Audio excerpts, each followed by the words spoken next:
Hello and welcome to another episode of Let's Talk Rangers. I'm Kyle McLean, and as always, I'm joined by Ross Chalmers. Ross, how are you today? How's things? Yeah, I'm good. Thanks, Kyle. It's good to be back. It's been a weird week. I think nervous at the start of this week in the build up to the game this weekend, and then you have that news about James Tavernier yesterday. I think the last 24 hours I've just been a little bit sad, to be honest with you. Just been a little bit emotional about that news. But look, we're here to talk about the running and things as well tonight. So maybe my mood will start to lift during this podcast. But yeah, it's been a strange week, strange news. But what about yourself? How's things? Yeah, fine. Just choking to get back to Ibrox, to be honest with you. It feels like so long since we've been there, and just now it's finally on the horizon. It's good to go along to Ibrox and just focus on what the team's doing, and it's just good for everybody. And only two more this season, by the way, which is crazy Oh. to think of, really, that it's been that many already, you know. Yeah, I'm already dreading that big break. As long as we win a title, then I'll really enjoy that break in the summer. But if you don't, it's going to be absolutely terrible. But yeah, I totally agree with you. Getting to Ibrox as many times as possible is it's what I look forward to at the weekend as well. Definitely. I'm sure we'll make some trips there in the summer and do that's what Craig and I have done in the past. Just what are you doing? Nothing. Let's just go and have a walk around Ibrox and just see what's going on. Oh, they'll love you at Edmondson House, man. They must sell you loads. You're just down there in that shop all summer. It's not a bad coffee. I'm telling you that right now. It's really not a bad coffee you get in there at all. One thing I'll say it's about New Edmondson House is I can't knock the coffee, and also it's always good to get a wee biscuit with a wee Rangers badge on top of it as well. No matter how old you are, it's always ideal to get that. You've talked about Tav there and feeling a bit sad, so let's stir up those sad feelings a bit more, Ross, because we put out a podcast yesterday reacting to the news. I was going to say shocked news there, but I think a lot of support that I've chatted to about it have largely said it's probably the right time. Some people have questioned the announcement, Ross, but it's been really good to see that the reaction overall to the announcement from Tav has been largely positive. And I will just tack on to the end of that. A classy statement from the chairman just dropped about a couple of hours before we came on as well, which I thought was a really nice touch from him too. Yeah, look, I completely agree. I think I was nervous when the news came out yesterday that you would hear that social media presence that's always been there with James Tavernier that would be ultra critical and maybe would be negative on the day. But I'm glad to see that the kind of whole support came together yesterday and just wanted to really thank James Tavernier for everything he'd done for Rangers. And even those maybe loud voices that you hear sometimes that are really critical of the captain, and there's plenty, I'm sure you've got plenty of people that aren't on social media that are the same. There's plenty in my life, and even yesterday they weren't talking about those type of things. I think everyone sits back, you reflect on it. 11 years is a long time, regardless of football. It's a long time, and he's been such a good servant for Rangers. I think the big thing that will crystallise, I think, for people in the next 6 to 12 months is that you can't really be too critical of Tav's individual output, should I say, in terms of the team as a collective and winning trophies. Absolutely, you can have a go and you can be critical about that part. But I was talking to someone on X about this morning. I mean, and 150 goals from right back, Kyle, it's incredible. Like, really, when you sit and actually think about it, it's incredible. The big moments that he stood up in, you always think back to the 55 run, the Europa League run. He was, Tav at that time could have definitely went and played in a top 5 league easy. And he decided to stay here with Rangers and captain us. And I think that's something we should all, look back and kind of thank him for, him treasure as well. So yeah, totally agree with you. I'm really happy that everyone came together yesterday as a collective and thanked him. And the big thing for me that really got me actually in terms of emotional last night was the comments from all the ex-players and staff on his Instagram post. It was really, I think that shows you how big a person James Tavernier is, just not only on the pitch, but off the pitch. That I was going to say he's demanded so much respect. That's maybe not the right way to put it, but he's earned so much respect with all his colleagues in football. And there's lots of people saying this yesterday. That's probably the biggest thing that James Tavernier will take away from this. Of course, he'll love that the support is thanking him for his efforts and they're appreciative of him. But I think he'll sit back and think, wow, look at how many players I've played with over the years, competed against as well, that are commenting on his Instagram post to wish him all the best. And you know, most of them were saying how much of a legend he is. And I think that was really nice to see as well. So overall, yeah, completely agree. I'm really happy that everyone just came together and thanked him for his efforts. And like he said at the end of his statement, and I think the way that we're all starting to think now in these last couple of days, I think the best thing for James Tavernier would be that we go on and lift this title and we send him off the best way. I think that would be the absolute perfect ending to his Rangers career, and I'm absolutely desperate to see that happen in May. Yes, it would be the perfect ending. We'll see. We'll see if that happens. But I know yesterday we did put out the question there: who would you guys like to see Tav playing for his testimonial? There was a couple of comments in that video which I really did like. I think I chucked out, it's got to be a Leipzig or a Dortmund or something like that. But there was a comment came back. One was Leeds as a potential option, is that's where he's from. That's, I think, the team that he plays against. I don't think there'd be many Rangers. I suppose that'd be quite an easy fixture for the chairman to organise. But the other one that I thought was really, really interesting was Bournemouth, a potential game against his brother, which would be, you know, two Tavs on the pitch at Ibrox. That would be something to see. But a couple of comments coming in here. Johnston says, I don't blame Tav for not wanting to announce he's leaving on a William Hill interview. Glad he announced it on his terms. And Harvey Rowland here, he says, good evening, lads. Can we talk about some of the transfer rumours? And you've come to the right place for that. Next point here, Ross, that we'll get into, maybe a bit surprise at this one. I know we were on Club at 22 a couple of weeks ago and we were asked to share some controversial opinions on that, and Ali from there said he'd let Jack Butland go in the summer, and that just seems to have snowballed a bit. Obviously I think he's had a good season this year. We know last year he, you know, wasn't on top form. Barry Ferguson dropped him out the team. What do you think on Jack Butland's future? And there's been way more noise around this than what I thought there would be, and the thing that just doesn't seem to quite go away is the Sheffield Wednesday Pierce Charles links. These rumours have been hanging about for a wee while. Yeah, I mean, first on Jack Butland, I'm a little bit surprised by these reports coming out at the moment. It's a bit strange timing for me, but I think a lot of people would argue and say, well, the James Tavernier announcement was strange timing as well. So I can totally understand that maybe that just doesn't matter in modern day football now, that news will just break it at certain times. Not seeing any solid links on it, to be honest with you, so it probably is just rumours and speculation. It wouldn't surprise me if Danny Rule is potentially looking at a different profile of goalkeeper. I think maybe we all know in modern football now that as much as goalkeeping is about shot stopping and commanding your box, a lot of front foot managers that want to play aggressively will want a goalkeeper that can play with the ball at his feet, and he becomes that extra man when you're building up from the back, and it allows teams, well, it doesn't let team press you as effectively. I think that's something we can all be honest and say that Jack Butland isn't the best at. I think both sides, he struggles sometimes with his distribution. On the other hand, I think Jack Butland has actually been good this season. I think he's had some really good moments, some really good saves that have, you know, really helped Rangers get results and go over the line in certain games.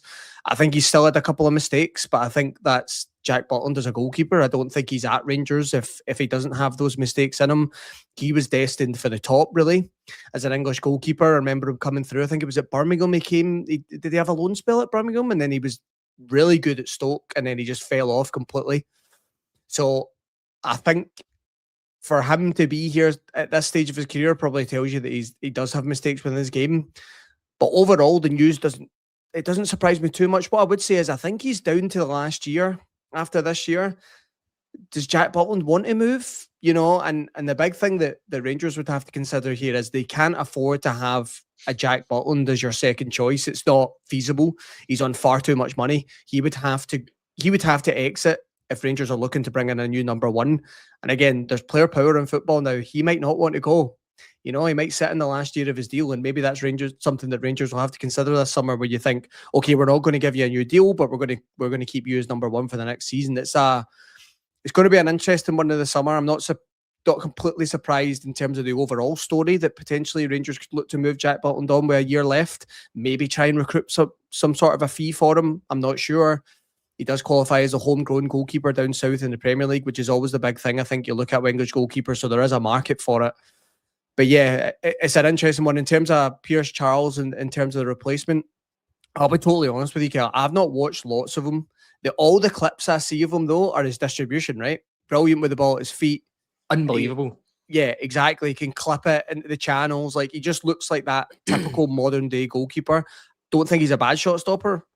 And I think maybe the big thing that would reassure a lot of the Rangers supporters in this one is Danny Rose already worked with him. So he already knows the type of player he's getting. I've listened to a couple of the interviews of Danny Rose when he was at Sheffield Wednesday and he was working with Pierce Charles, and he really spoke about him highly and said he will be a top goalkeeper in the future. So again, I wonder if Rangers are just looking at an opportunity with the way Sheffield Wednesday are at the moment. Is there a chance to get in there and get a keeper that is potentially destined for the top at this stage of his career and let him build a bit of a platform here? Both are interesting dynamics. What I would say is, if you are going to bring a Pierce Charles in to be number one, Jack Butland has to go out. There's no other way about it. The money he earns, he cannot be a backup goalkeeper at Rangers.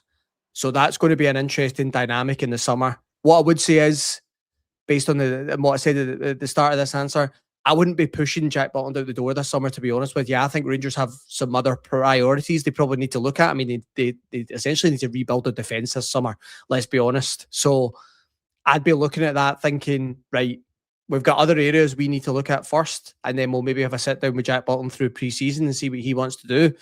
But yeah, again, strange timing for these rumours. And I don't know about you, Kyle, but I don't like it.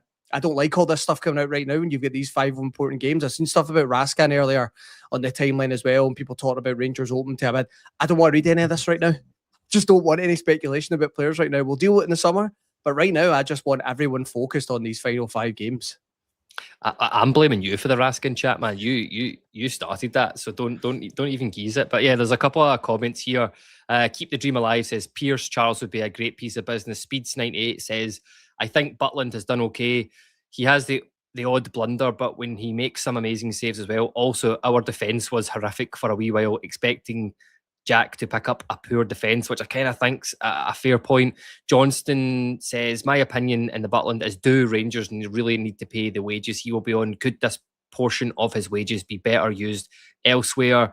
Rab Fisher, new coaches want a goalie who could play as centre mid. And Baz says, God, every time I want to say Prince Charles rather than Pierce Charles.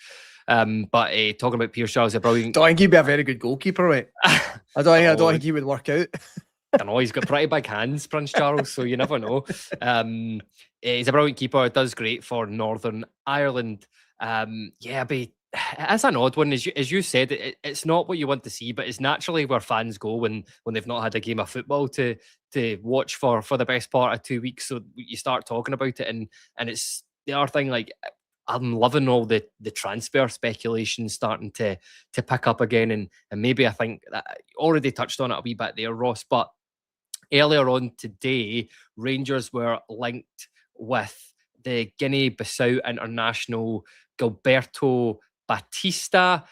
Links into what we kind of said before about the defence needing a bit of a rebuild. Throw some players here at you. You're looking at Manny Fernandez potentially going. We know that Tav's definitely going to believe in. Migoma's going to be returning to his parent club. There's a lot of people out there that aren't convinced that John Souttar should be first choice.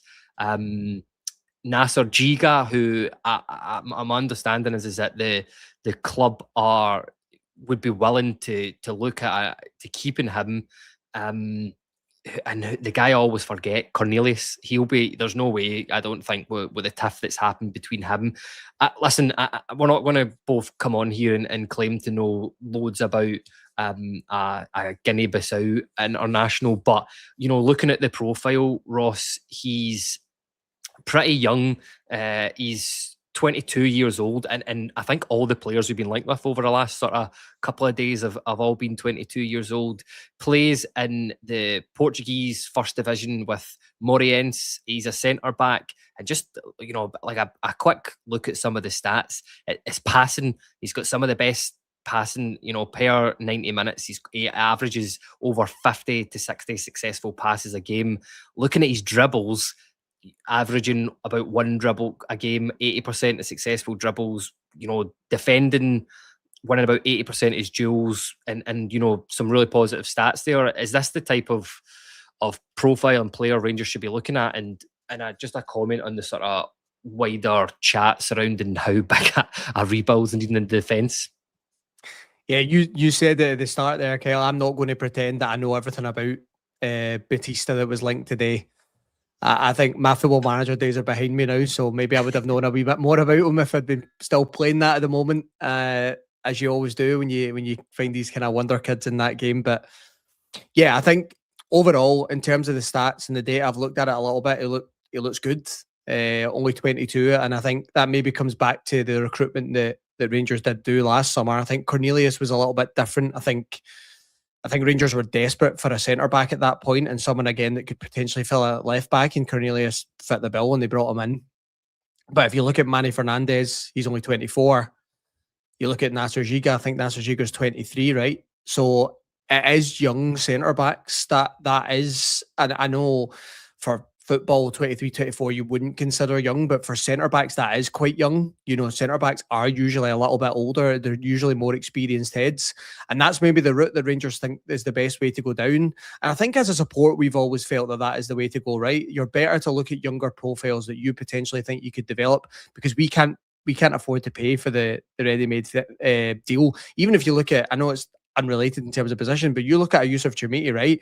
You're paying 8 to 10 million. He is not the finished article. We can all see that. So I think that tells you how inflated fees are in football now. And I think that's something as a support we probably need to get a little bit more in tune with, and I certainly do. When I see Rangers linked with 5-6 million moves, I'm like, wow, that's a lot of money. So yeah, I think that type of profile there, I didn't see anything about the fee. I think I seen something earlier. It would maybe be around 3 million for the fee. Again, quite reasonable. We've been in that kind of market before. I think that's what we'll continue to do. And then you'll have a few like Yusuf Chermiti that's up at the 8 to 10 million mark over time. But yeah, I think we've got a lot of work to do this summer. I've said before, Manny Fernandez won't be here, in my opinion. Yeah, and I hate to break everyone's heart that's listening to this. I just don't think he'll be here next year. I think with the clubs that are being linked with him, even over the last week, I've seen Arsenal, Chelsea, Dortmund again. I've seen Feyenoord today linked with him. If teams like that in top 5 leagues are looking at him, he will go. There's no doubt about it in my mind. Nasser Giga, I think, is going to be a difficult one to bring him back. If it sounds like the club are open to that move, trying to buy a Premier League player who's just signed, is it going to cost too much money? That's an interesting one. And yeah, like you said, Cornelius is not going to be here. So yeah, I think we've got a lot of work to do in that area. I think we can all agree that John Souttar probably shouldn't be one of the first choice out of the two next season. I think as a backup, I'll be honest with you, I think he's absolutely fine as a third, fourth choice. I'm fine with John Souttar. I know he's been bad form lately, but that can change over time. And again, experienced amongst that squad, he will definitely be here. But yeah, I think that's an area we definitely have to prioritise in the summer, and it's good to see us looking at it already.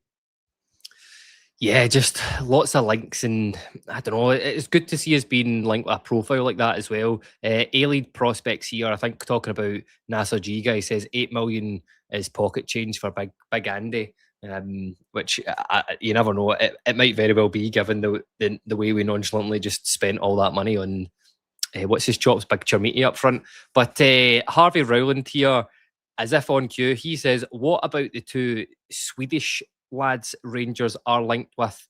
And you've leaked your agenda somewhere, man. He's seen I know. That. You knew when you were coming on to it.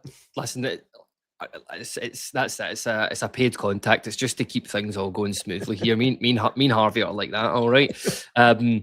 But yeah, looking at this here, and it's just, I genuinely just love the guy's name. He is called Hampus Skoglund. He's a right back. He is currently Harambe over in Sweden. Again, just looking at some of his stats per 90 here, you'll like this one, Ross. Is expected assists per game for a right back is 0.25. So what, that's an assist every 4 games, which, it could successfully just slot in there. His passing, his dribbling is really, really high percentage wise as well. And for a right back, he has on average about 3 to 4 touches in the opposition box, which I think tells you the type of player that he is. And again, his defending stats is not too bad as well. He's sitting on about 6-7 recoveries a game, which is really, really interesting. And the other player, which I think will be much more familiar to a lot of people out here, a guy that you and I, Ross, have both been impressed with when we've seen him at Ibrox, and that is Amar Fatah, on loan at Dundee United from Troyes in France. Again, I think he scored a couple of goals against us this year, which is not been good. But again, his just really, really good dribbling stats. That's what I'm noticing with all these profiles we're being linked with. Got an XG of about 0.32. It wouldn't be a podcast, Ross, if I didn't give you a player's XG in here. But Amar Fatah, a guy that you and I have certainly, even in the last time a couple of weeks ago when Rangers played Dundee United, you and I were certainly both impressed with him. What do you make? Again, we're not going to claim on here to know every single thing about these Swedish lads, but what do you think about the profiles who've been linked and just already, Tav's not even left the building yet and we're already being linked with a right back. What did that take? Not even 24 hours and there was a link.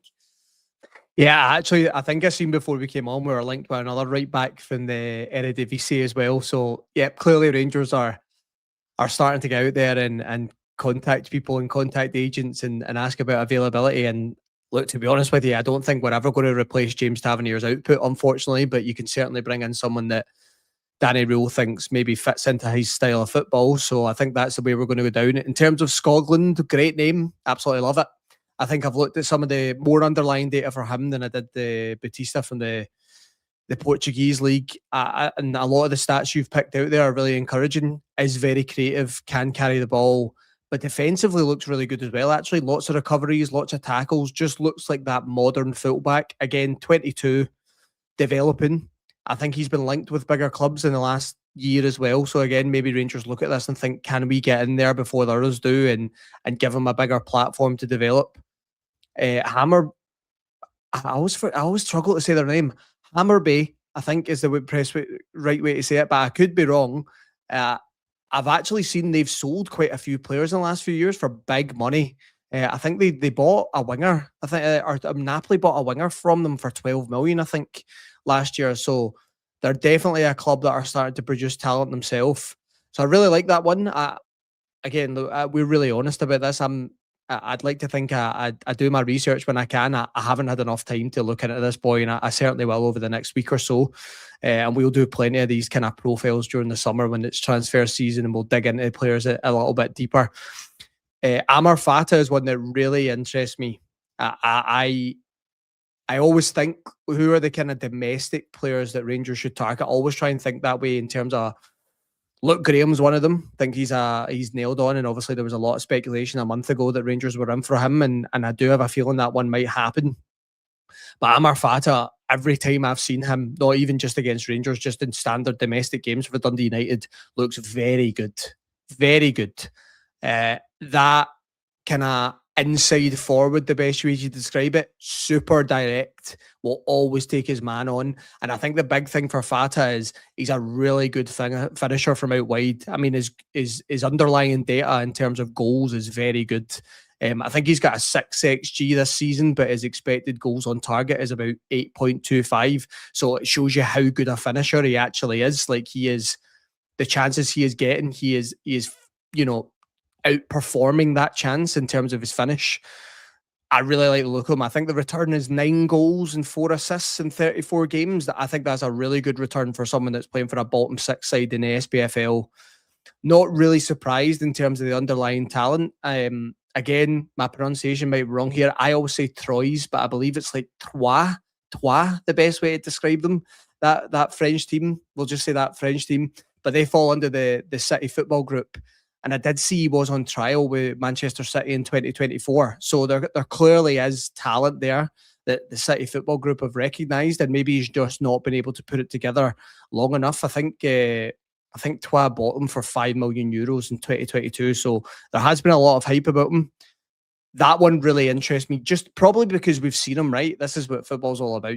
Sometimes you have to see a player to maybe buy into it a little bit more. We've watched him several times this season, and I think he's very good, very good. And he won't be at Dundee United next year on loan. He will definitely go to a higher level from what I've seen so far. Even think back to that game a couple of weeks ago at Ibrox where he faces John Souttar up. That's not easy as a winger, by the way, driving at a centre-back, opening up your body, and it's a brilliant finish into the bottom corner. So my opinion isn't just based on what he's done against Rangers. I think there is a really good player there. And overall, I think the underlying data really backs up that there's talent there. And I would look, the source that's produced this today isn't, it's not the most solid link if we're being fair. It is a Swedish article that's been released, so you never know until later on the summer. But I would not be surprised if you hear within the next couple of days that Rangers are genuinely looking at him, because I think he is someone that could definitely add something to our squad and again fits into the type of profile. I think he's only 22. So again, you look at it and think he's got a lot of games under his belt for being 22 already. You bring him in, I think he could improve exponentially at Rangers. I really do think there's that good a player there. So this is definitely one I would like to see us go in for. Whether the fee might be a bit too high because he falls under the City football group, I'm not sure. Maybe that'll price us out of it a little bit. But I think overall, there's definitely a player there that Rangers should be looking at. Yeah, he passes the eye test. He's one of these footballers. It's just very, very pleasing to watch. He makes it look very easy, and every time I've seen it at Ibrox, and it's just not phased him, which is something you always look for. A-League Prospects here says, good player that, Fatah. Keep the dream alive, says Fatah. I like him. Gary OWTP, and this is a really, really good point here. He says, after the January signings, I can't wait to see what role has lined up for the summer. And I think that's completely right. The way that he's worked with the players that have come in, Nadiri, Chukwane, and the way that he's actually improved a lot of the players that were already in the squad, I've got no doubt that Rule will go on. And Harvey again, just sliding in at the back post here. He just says, I've seen that Rangers are also linked. So we've been linked with another right back while we've been on the podcast. I think it's Ryan Alabiosi, I think. I believe he was on loan in the SPFL a few years ago. I can't remember who for, but I do believe he played up here before. Someone might be able to correct me on that. So again, I think there's a really good player there. I did see he was linked to Premier League moves though. So if you're being linked to Premier League, that doesn't mean the Rangers can't get the player. Absolutely not. But I think it just inflates the fee massively. I did read today though, maybe Blackburn potentially being relegated and around that could change things. But yeah, he looks a good player as well. I just want to pick out before we move on, by the way, the A-League is confirmed that I said it right. So there you go. And I had to look that up earlier because I was convinced it wasn't the way I said it this morning. So, yep, thanks A-League for confirming that for me. I know I wasn't going to say that, but when I was on the Let's Talk Rangers stuff, I could see it. How do you pronounce this and how do you pronounce that? So I was going to rumble you there, but you've rumbled yourself. We've all got access to that account. I know. You can see all the other things I'm searching on there. Aye, brilliant. The bit that I was disgusted about was why you were googling how to pronounce Butland. That was the weird bit for me. I just didn't know. He's been playing for the club for 3 years, Ross. Come on.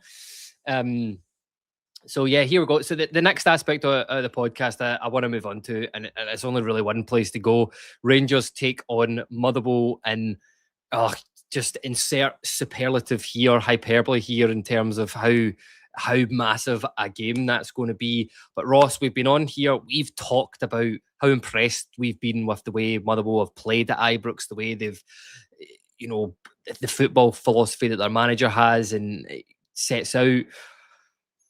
How are Rangers gonna approach this game at the weekend? What are you expecting from it? Because Motherwell have been in a bit of a poor run of form recently.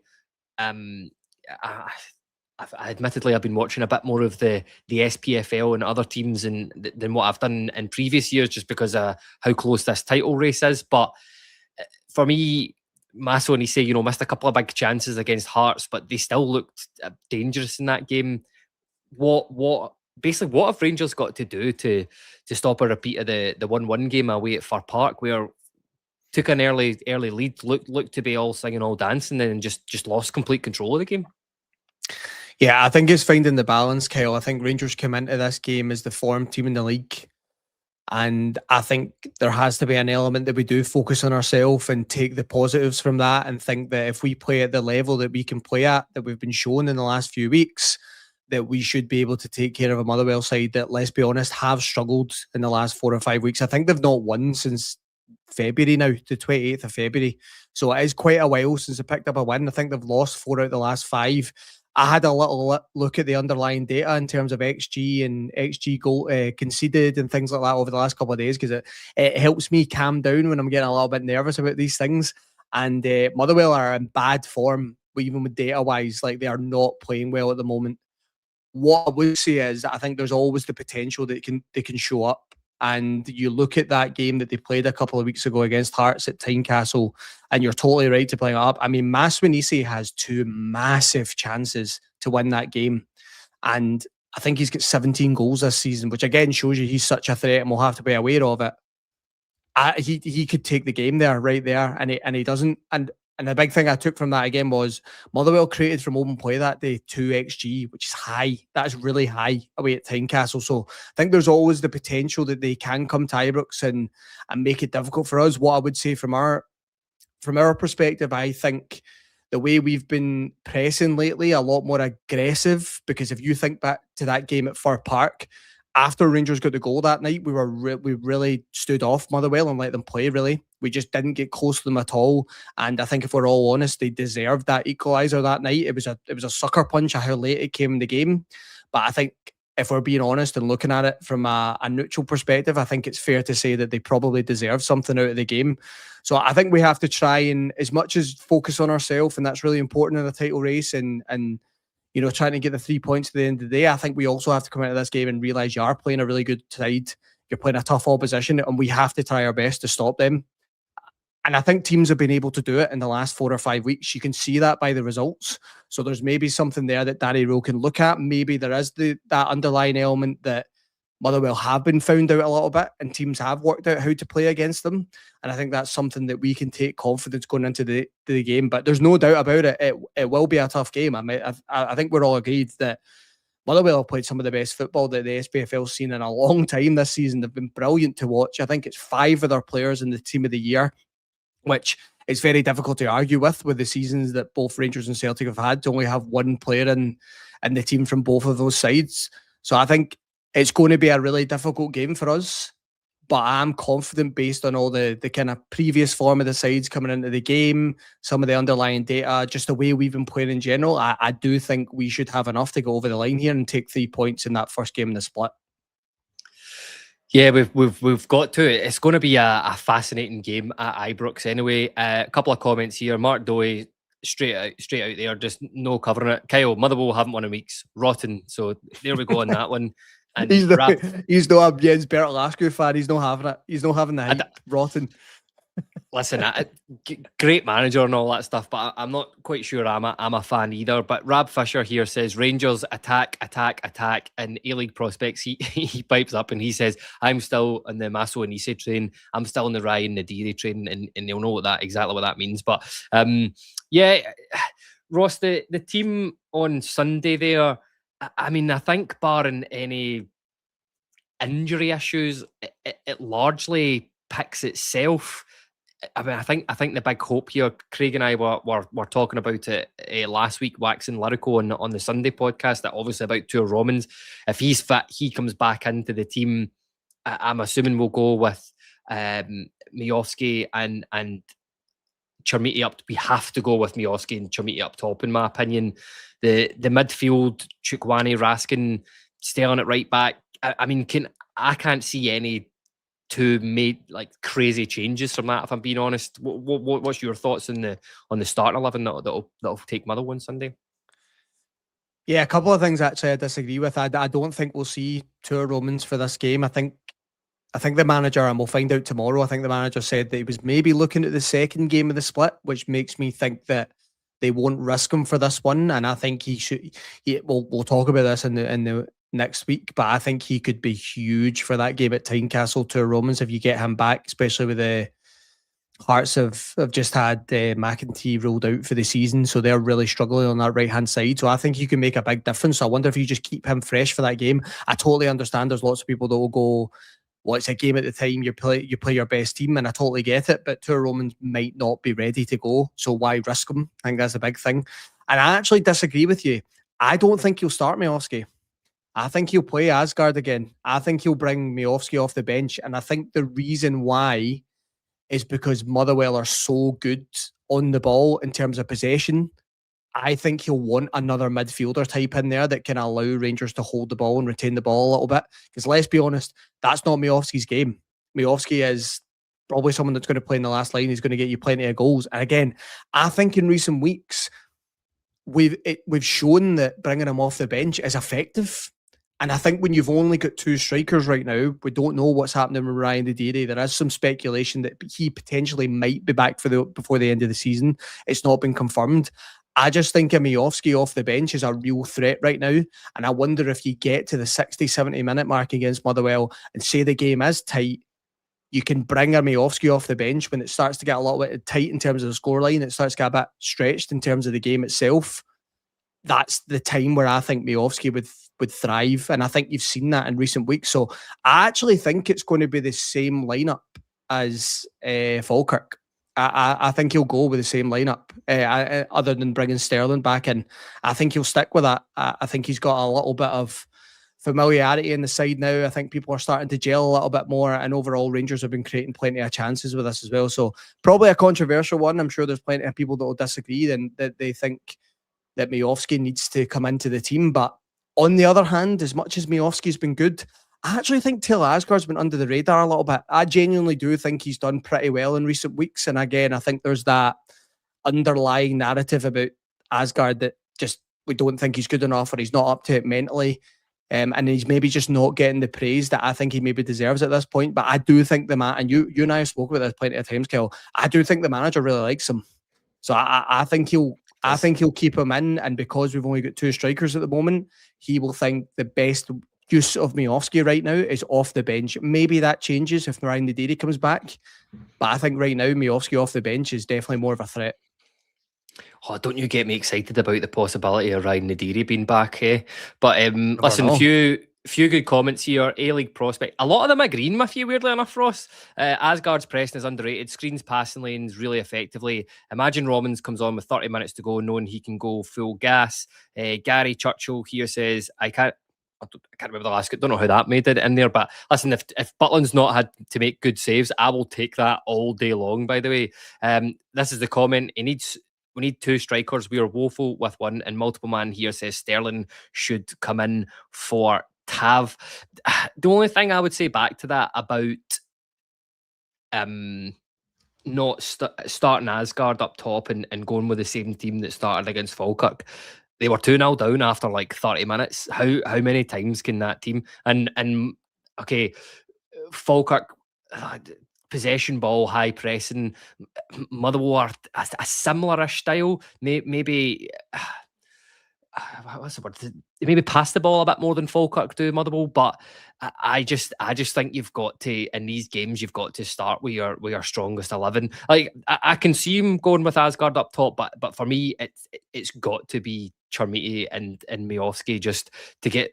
I mean, to quote a certain someone on here's recent sort of mantra, it's like the amount of chances we've been creating, I'd much rather have Miovski and Chermiti in and around the box than Asgard, if I'm being honest. And that's just what I think about that one. But listen, I think that just about wraps it up for there, Ross, unless you have anything else to add in. No, I'm just starting to get the buzz for the game now, actually, the closer we're getting. And I think it's going to be... I'm looking forward to Ibrox on Sunday, to be honest with you, Kel. I think the atmosphere is going to be brilliant. I do think that the support will show up very much like they've done in the last couple of months, and feel how big a role we can play in this game. And I think really coming into it and bringing that European like atmosphere can really push these players on. And I think that's going to be massive. So yeah, I'm really looking forward to playing my part, and yeah, hopefully Rangers go over the line on our 3 points. Yeah, it's going to be, if it goes well, it's going to be very good to be in Ibrox at the weekend. And yeah, as the club have been saying, got to be there for the full 90, back the team. So listen, that just about wraps it up. If you've enjoyed this episode, make sure you give it a like, subscribe, and turn on those notifications so you don't miss any other shows. And I can confirm the notifications do work, because bricked myself when my phone started flashing when we came up live here. We drop a pod every Monday at 5 and we're live 7:30 on a Thursday. Your support to us genuinely makes a huge difference. Get involved in the comments as well if you can. We always want to hear your thoughts and we try to respond to as many as we can. But take care, everybody, and we'll see you all soon.